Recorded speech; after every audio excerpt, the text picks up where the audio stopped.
가장 실속 있는 삶이 뭐라고요? 가장 실속을 잘 챙기는 삶. 인생이 어떤 삶이라고요? 예수님 가까이 하는, 예수님 사랑하고 예수님 붙어있는 삶입니다. 무엇 때문이라고요?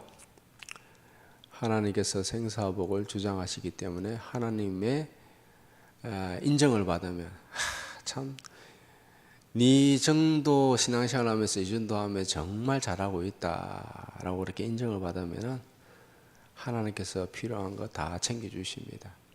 내가 열심히 일한다고 잘 되는 거 아니에요. 내가 열심히 빼 빠지게 일해도요, 금융노예예요, 금융노예.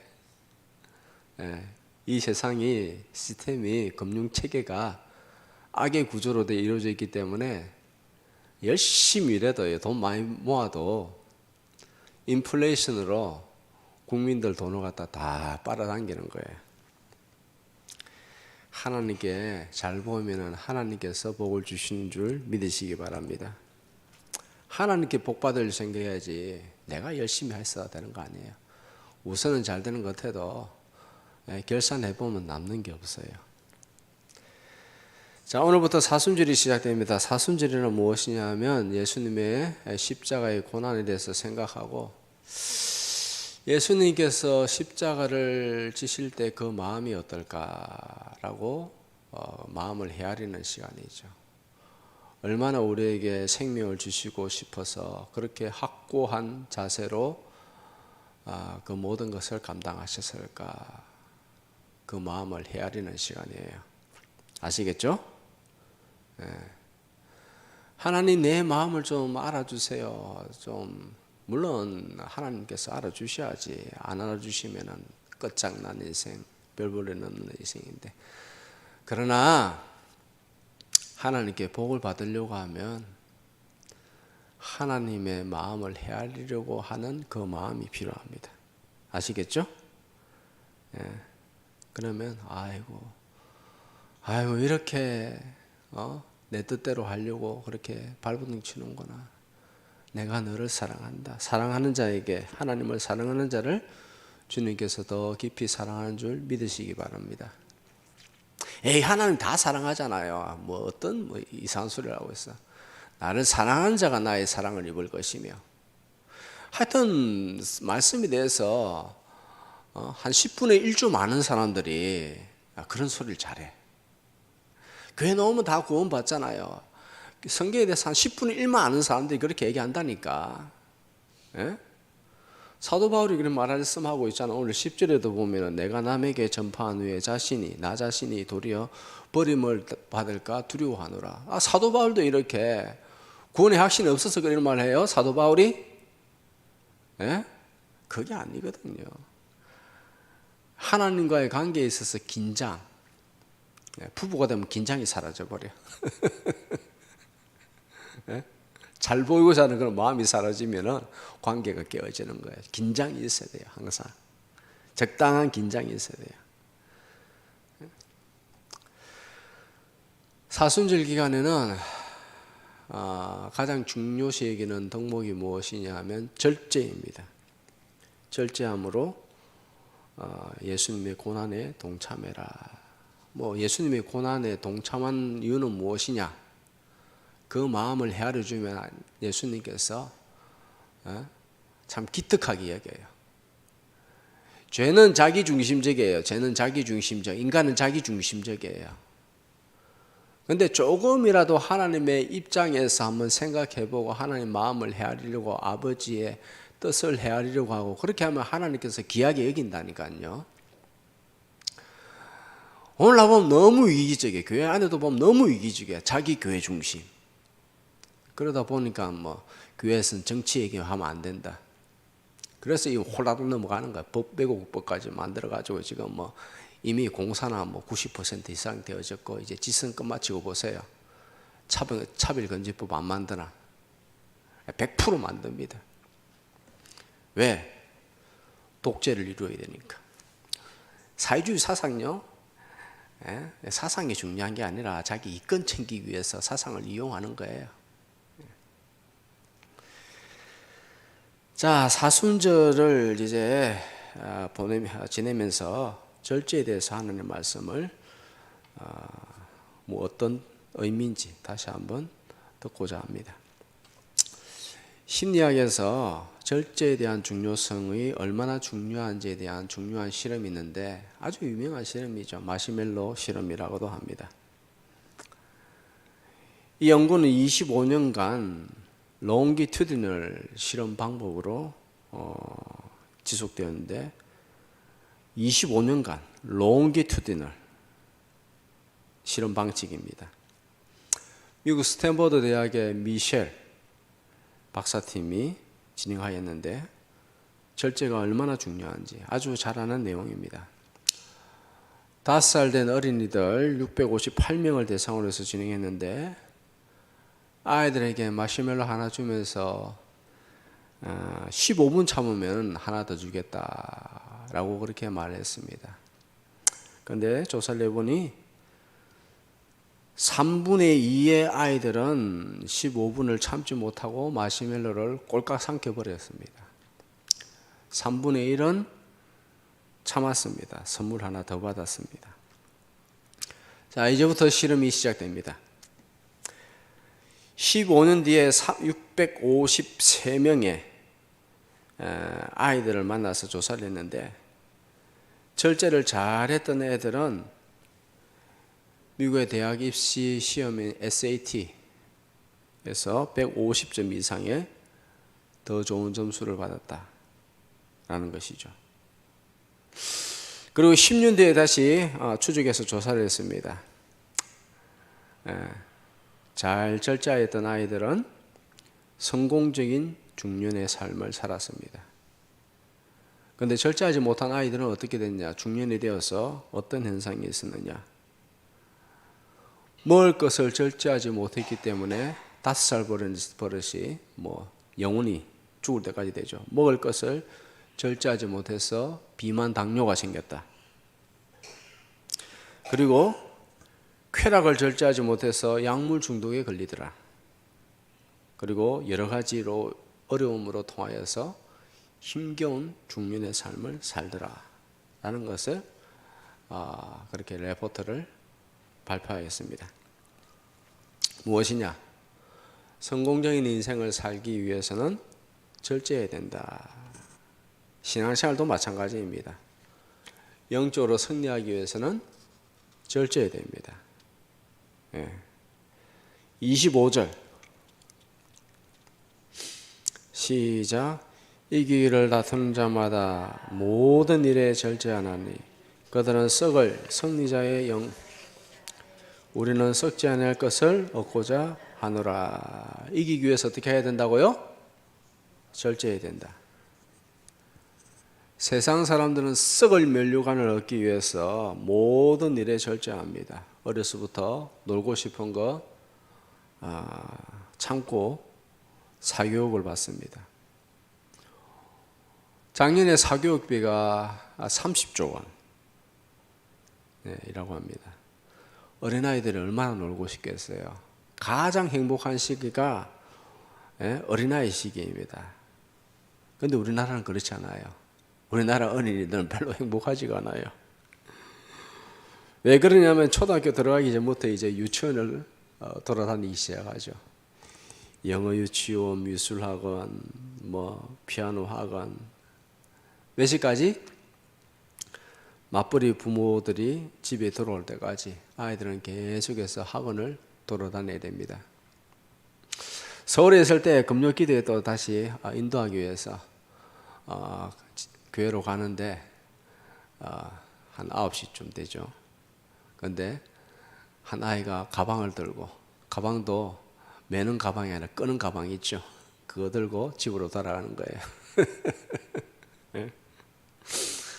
야, 아직 어린아이인데. TV에서 본 적이 있는데요. 초등학교 3학년 아이가 이렇게 말합니다. 저는 공부를 너무 많이 해요. 너무 많이 해요. 제가 아이 말을 들으면서 에휴, 엄살도 심해도 너무 심하다. 네가 공부를 해봐야 얼마나 많이 한다고 그러느냐. 그렇게 했는데 잠시 더 들어보니까요. 진짜 많이 하더라고요. 아침 7시부터 시작해서 맞벌이 부모가 나갈 때부터 시작해가지고 같이 나가가지고 수업 듣기 전에도 학원에 가고 수업 듣고 나서도 계속해서 맞벌이 부모가 돌아올 때까지 계속해서 학원 갑니다. 물론 뭐 농구 학원도 있고 줄넘기 학원도 있고 뭐 수영 학원도 있고 그런 노는 학원도 있지만은 하여튼 하고 싶은 대로 하는 것이 아니라 그렇게 절제된 삶을 살더라 라는 거예요. 그러니까 서울에 있는 사람 애들이 다 서울에 있는 학교 가는 거예요.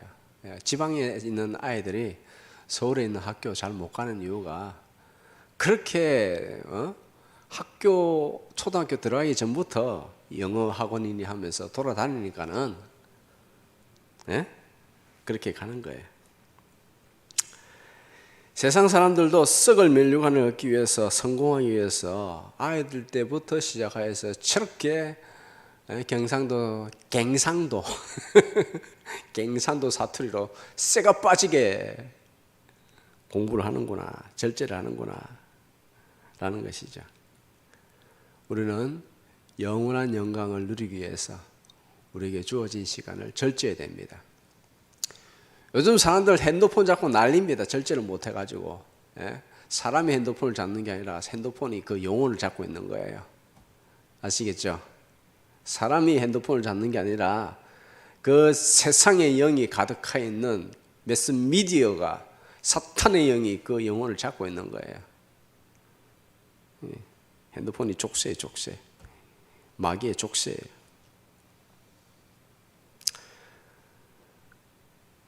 사순절 기간을 통해서 우리는 절제해야 됩니다. 절제. 고린도 교인들에게 절제의 중요성을 가르치기 위해서 육상 경기에 대하여 예화를 들고 있는데요. 당시의 최고의 축제가 물론 지금도 올림픽이지만은 당시의 최고의 축제는 아테네의 올림픽, 고린도의 이스미안 경기입니다. 2년마다 한 번씩 개최합니다. 최고의 인기 종목 무엇이냐면 마라톤. 출전한다는 것 자체가 명예입니다. 우승한 선수는 월계관을 씌워줍니다. 최고의 명예로 영예로 여겼습니다. 사람들은 그를 친송하고 그에게 막대한 후원을 해주었습니다. 오늘날도 마찬가지죠. 지금 동계올림픽 중입니다. 왜 죽으라 훈련하겠어요? 금메달 따려고. 피땀을 흘리며 훈련을 합니다. 먹는 것, 자는 것, 쉬는 것, 뭐 철저하게. 요즘 사람들 쉬는 걸 못해요. 쉬는 걸 잘 못해.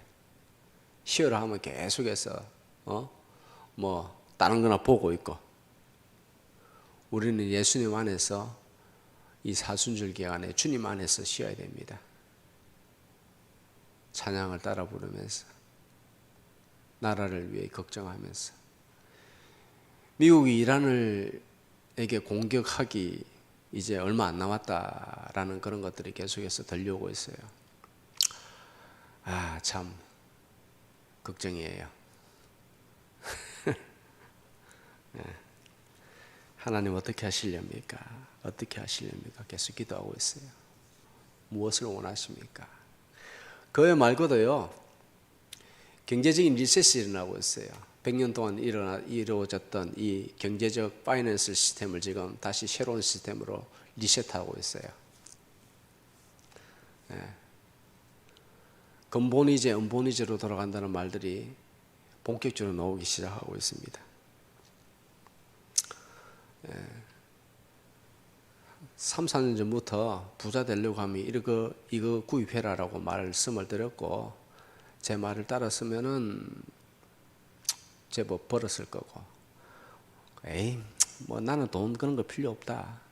오직 예수님만 있으면 된다 해가지고 뭐 말 안 들었으면 그냥 나와는 상관없는 그런 세계적인 이벤트가 진행 중이에요. 아직 계속 진행 중이에요. 우리 성도님들은 오직 예수님만 바라잖아요. 자, 선수들이 왜 이렇게 절제하느냐? 메달을 따기 위해서 그 많은 땀을 흘리고 부상도 당합니다. 중도에 그래서 포기해야 되나?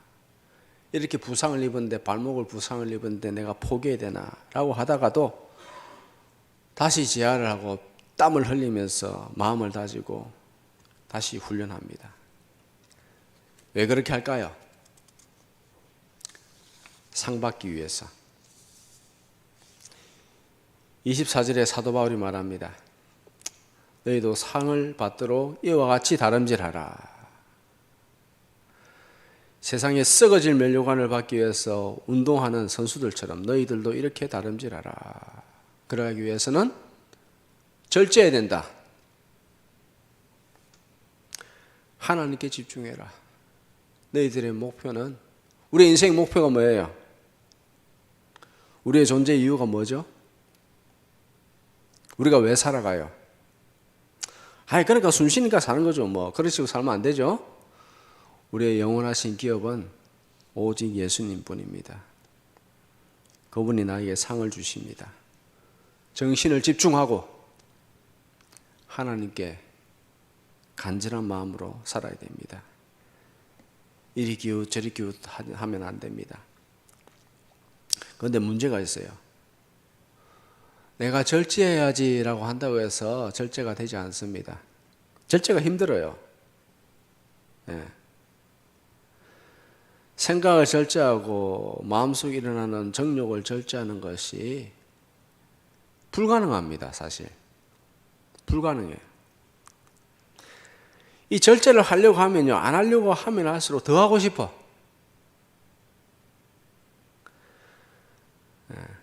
더 하고 싶은 것이 사람의 마음이에요.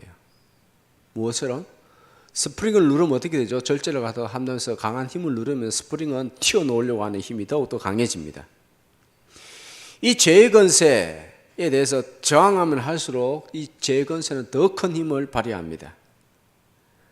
사랑해야지 하면 더 사랑하지 못하는 요인들이 계속해서 생깁니다. 사람의 힘으로는 절제하지 못합니다. 왜냐하면 절제는 성령의 열매이기 때문입니다. 내 힘으로 절제가 안 돼요.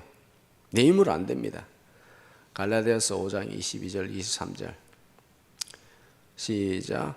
오직 성령의 열매는 사랑과 희락과 화평과 오래 참음과 자비와 양선과忠성과 온유와 절제니 이 같은 법을 금지할 법이 없느니라. 절제는 성령의 열매입니다. 인간의 힘이 아니에요. 인간의 의지가 아닙니다. 예수님 믿으면, 예수님 사랑하면 자연스럽게 절제하게 되죠. 예수님 바라보면 자연스럽게 열매가 맺힙니다.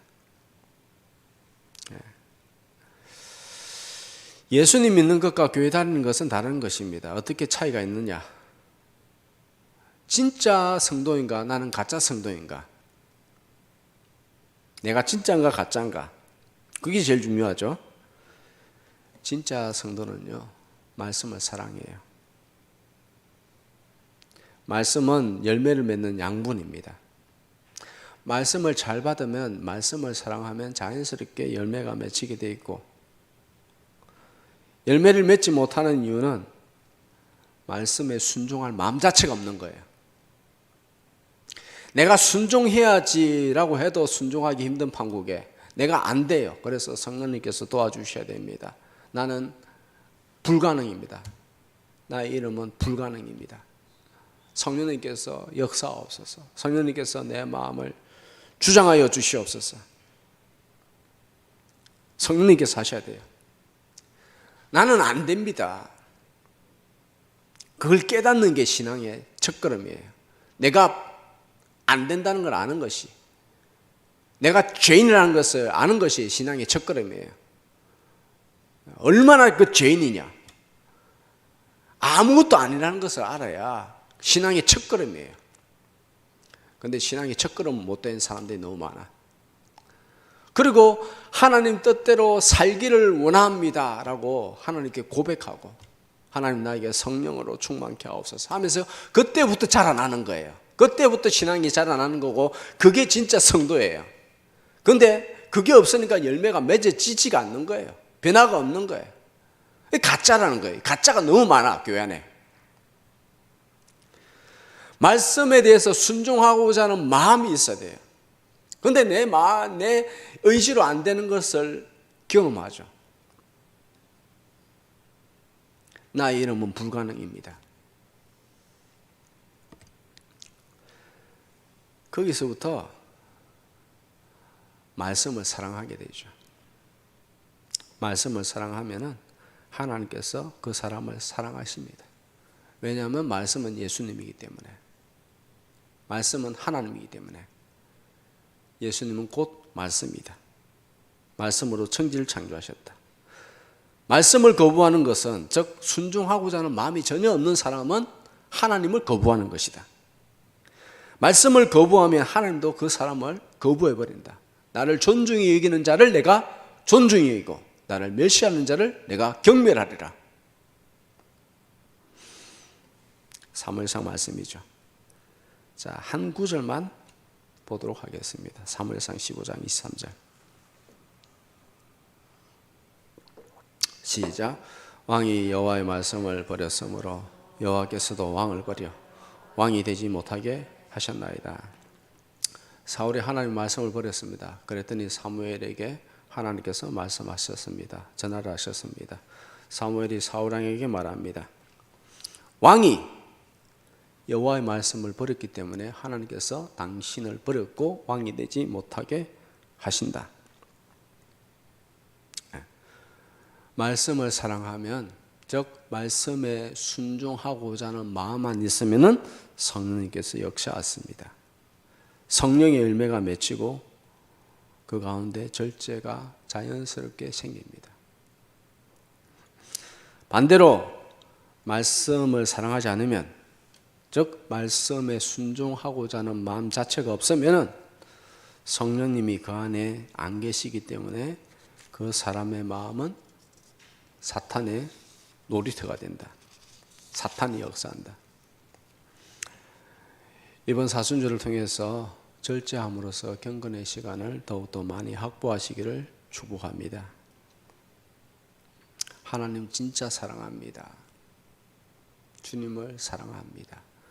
믿음으로 천국 갑니다. 믿음은 뭐라고요? 내가 믿습니다 해서 믿는 게 아니에요.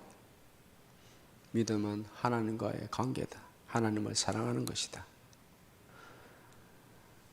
성령님께 도움을 구하면서 나의 영적인 상태 돌아보고 하나님을 더욱더 가까이 하는 복된 성도로 사시기를 축복합니다. 역사적으로 보면 초대교회 때부터 사순절을 절대하는 것이 있었는데, 첫째는 말이었다, 언어였다. 사순절 기간은 고독의 영성, 침묵의 영성으로 모든 일에서 말을 갖다가 하지 않았습니다. 꼭 필요한 말만. 우리는 꼭 필요한 말만 하잖아요, 그죠? 인류 죄의 시작이 어떻게 되었냐 하면 거짓말.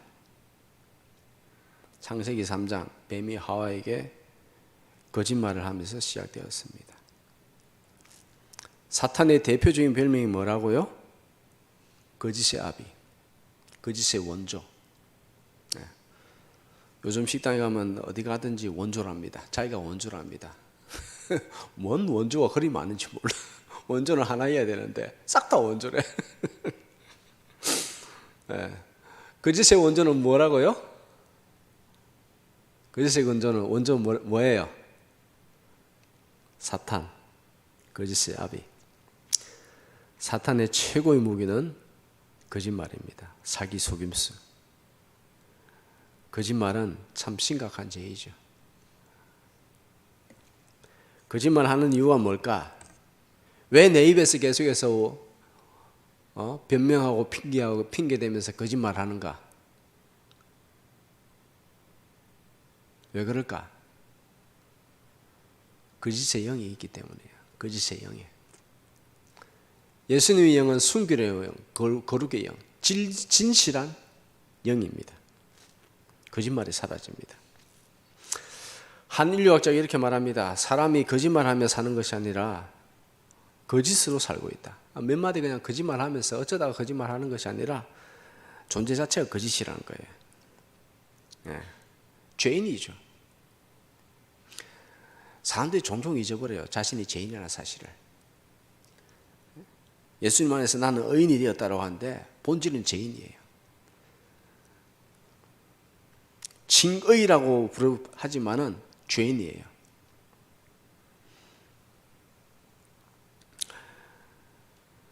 계시록 22장 15절 16절에 보면 지옥에 갈 자들에 대해서 이렇게 명단을 적어놨습니다. 지옥의 명단 보여주십시오. 없나요? 제가 읽어드릴게요. 개들과 점술가들과 음행하는 자들과 살인자들과 우상 숭배하는 자들과 거짓말 좋아하며 지어내는 자는 다 성 밖에 있으리라. 거짓말하며 지어내기를 좋아하는 자는 다 성 밖에 있으리라. 16절에 나 예수는 교회를 위하여 내 사자를 보내어 이것들을 너희에게 정언하게 하였노라. 나 예수는 너희들에게 정언한다. 이런 자는 성 밖에 있는다. 지옥에 간다. 천국에 들어오지 못한다. 거짓말을 좋아하고 지어내는 자. 실수로 거짓말하는 게 아니에요. 내가 착각해가지고 어쩌다가 내가 기억이 안 났는데 좀 말이 좀 잘못 나온 거, 그런 거짓말 아니에요. 또는 타인의 마음을 다치지 않도록 하기 위해서 하얀 거짓말하는 게 있죠. 그죠? 하얀 거짓말. 하얀 거짓말하기 위해서 상대방의 마음을 아프지 않도록 하기 위해서 하는 거짓말이 있습니다. 그런 거짓말 아니에요. 그건 거짓말이 아니에요. 거짓말이라는 본질의 의도가 무엇이냐 하면 좋지 못한 의도로 만들어낸 말, 지어낸 말을 거짓말이라는 거예요. 알겠죠? 많은 사람들이 과거에 이런 말을 갖다 많이 했어요. 하얀 거짓말도 거짓말이냐? 그게 아니죠. 사랑하는 마음으로 그를 보호하기 위해서 지어낸 말은 거짓말이 아니에요. 거짓말의 본질적인 의미는 무엇이냐 하면 좋지 못한 의도로 악한 일을 벌이기 위해서, 뜻을 놓기 위해서, 그 사람을 죽이기 위해서 지어낸 말. 이게 거짓말이죠. 예수님의 보혈로 회개하죠. 그런 것들이 생각나면 보혈로 씻어달라고, 용서해달라고 주님 앞에 회개해야 됩니다. 예수님은 우리가 하는 말을 근거로 하여서 신문하시고 심판하신다라고 말씀하셨습니다. 마태복음 12장 36절 37절 시작. 내가 너에게 이르노니 사람이 무슨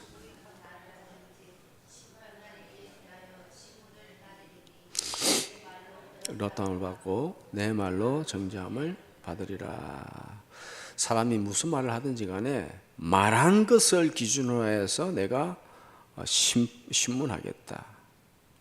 네 말로 인해서 의롭다함을 받고 네 말로 인해서 정죄함을 받을 것이다. 말이라는 게 하나님께서 우리를 심판하는 근거가 무엇이냐면 행위도 행위지만은 제일 중요한 것은 말이다. 사람에게는 핑계와 변명이 통할 수도 있습니다. 그러나 하나님께 통해요, 안 통해요? 일절 통하지 않습니다. 변명과 핑계대는 습관은 마귀적인 습관이에요. 반드시 제거해야 됩니다. 하나님은 정직한 사람을 사랑하십니다. 성령은 정직한 영입니다. 다윗이 기도했습니다. 정직한 영을 부어주사 나를 새롭게 하여 주옵소서. 하나님은 다 용서해 주십니다. 뭐 변명될 것도 없고 핑계될 것도 없고 용서해 달라고 하면 하나님께서 다 용서해 주십니다. 변명과 핑계가 가장 큰 문제죠. 아담이 변명과 핑계대다가 결국에는 쫓겨났습니다. 자, 둘째로 초대교회의 사순절에 절제했던 것이 무엇이냐 하면 음식입니다. 식탐. 기독교 7대 죄악 중에 하나죠. 식탐. 음식 먹는 게 뭐 그렇게 죄악입니까? 라고 그렇게 말할 수도 있지만은 기독교 7대 죄악 중에 하나로 그렇게 정해 놨습니다. 인간의 본능 중에서 가장 강한 본능 중에 하나, 먹는 것. 먹어야 살죠. 뭐 어떡하겠어요. 그런데 절제해야 된다. 아담과 하와가 선악과를 먹었습니다. 에서는 팥죽 한 그릇을 먹기 위해서 장자권을 팔아버렸습니다. 똑같은 의미예요. 영적으로 똑같은 거예요. 예수님께서 40일 줄일 때 마귀가 가장 처음으로 유혹한 것이 무엇이냐? 돌로 떡을 만들어 먹어라. 그래서 초대교회 때부터 사순절 기간에는 고기를 먹지 않았다라고 합니다. 고기 먹는다고 해서 잘못된 거 아닙니다. 먹든지 마시든지 하나님께 영광을 올려드리면 되는 것입니다. 하여튼 절제하라는 의미입니다. 그 외에 절제를 해야 될 것이 수없이 많습니다. 왜냐하면 내 안에, 사람 마음 안에, 각자 마음 안에 무한한 정욕과 욕심이 있기 때문입니다. 하나님이 아니면 도무지 채워지지 않는 욕심들이 있죠. 하나님만이 내 영혼을 채울 수가 있습니다. 예수의 보혈로 나의 영혼을 채워주시옵소서. 가난하고 불쌍한 나의 영혼을, 꺼져가는 심지어 같은, 상한 갈대와 같은 내 영혼을 채워주시옵소서. 말씀을 마치겠습니다. 운동선수가 피눈물 나게 훈련을 하는 것처럼 사순절 기간에 경건의 훈련을 해야 된다라고 말씀하고 있습니다. 너희가 다름질하는 자들이 다 달릴지라도 오직 상을 받는 이는 한 사람이라. 하나님을 열렬히 찾으시기를 축복합니다. 예수님의 고난을 생각하십시오. 예수님의 고난 안에, 그 십자가 안에 모든 복이 다 있습니다. 우리를 얼마나 사랑하셨으면 구원에 우리를 구원시키겠다는 얼마나 확고한 그런 결심이 있었으면 그 모든 것을 감당하셨을까. 예수님 감사합니다. 예수님 마음을 더욱더 깊이 헤아리며 살아가기를 소원합니다. 우리가 예수님 위해서 할 수 있는 게 뭐예요, 사실? 뭐가 있어요? 아무것도 없지. 에? 아무것도 없어요. 그냥 예수님의 마음을 그냥 어떤지 헤아리기만 해도 예수님이 기뻐하십니다. 예수님 그걸 원하십니다. 예수님 바라는 게 뭐가 있겠어요? 도대체 우리한테, 무능한 죄인들한테. 내가 원하는 한 가지, 주님의 기쁨 되기를 원합니다. 주님 뜻이 무엇입니까? 주님의 마음은 어떠한가요? 하나님께로 더 가까이 가기를 원합니다. 하나님께서 공급자가 되시고 하나님께서 모든 것을 주관하신 우리의 필요를 채워주시는 분인데 우리가 뭐 할 수 있는 게 뭐 있어요? 내가 뭐 하겠습니다 자체가 교만이에요. 내가 할 수 있는 게 뭐예요? 그래서 모세가 제가 나가서서 민족을 구원자 노릇하겠습니다. 내가 리더가 되겠습니다라고 하니까는 하나님께서 어떻게 하세요? 쫓아내버리죠. 40년간 미디안 강야에서 막 그냥 훈련시키잖아요. 모세가 어떻게 됩니까? 아휴, 나는 아무것도 못합니다. 보낼 만한 자를 보내서서 나는 혀도 뻣뻣하고 말도 못하고 나는 무능한 존재입니다. 완전히 그냥 죽여놔버리죠. 자아를 죽여놔버린다는, 자아를. 우리는 예수님 보면서 내 자아를 죽여요. 신앙생활은 자아를 죽인 데서 시작되는 거예요. 자아를 죽인 데서. 그러면서 예수님 마음을 바라보는 거죠. 나를 얼마나 사랑하시면 저렇게 하셨을까? 예수님께서 지금 나를 보시는 그 마음은 어떨까? 예수님을 사랑합니다. 이게 신앙의 근본이에요. 그게 믿음이에요. 그게 믿음. 미션입니다라고 해서 믿는 게 아니고 미션입니다 하고 나서 지 마음대로 다 해. 이분은 주여 주여 하면서 지 마음대로 다 해. 주님 말씀하시면은 아이 주님 생각 덜러 먹었어요. 그래 세상 못 살아요. 내 뜻대로 살 거예요. 내 마음대로 살 거예요. 예수님 내가 이거 하고 싶은 거 이거 해주세요. 예수님을 종으로 부려먹고 막. 우리는 예수님을 더욱더 가까이 하고 이 사순절기 안에 주님을 마음을 더욱더 깊이 헤아리는 그런 조금이라도 좀 성숙된 그런 성도로 살아가야 될 줄 믿습니다. 하나님께서 사랑하십니다. 하나님께서 다 필요를 채워주십니다. 고난도 적당한 분량이 있어요. 어느 분량? 자아를 죽이는 정도까지 하나님께서 이 고난을 주십니다. 어떤 사람은 이 정도, 어떤 사람은 이만큼 더 많이, 어떤 사람은 좀 약해. 때가 되어지면 또 복을 주실 자에게 복을 주시고, 복도 우리에게 필요해서 주시는 것이고 고난도 필요해서 주시는 거예요. 아시겠죠? 항상 복 받을 그릇으로, 즉 하나님의 마음을 더욱더 깊이 헤아리는 성도로 사시기를 축복합니다.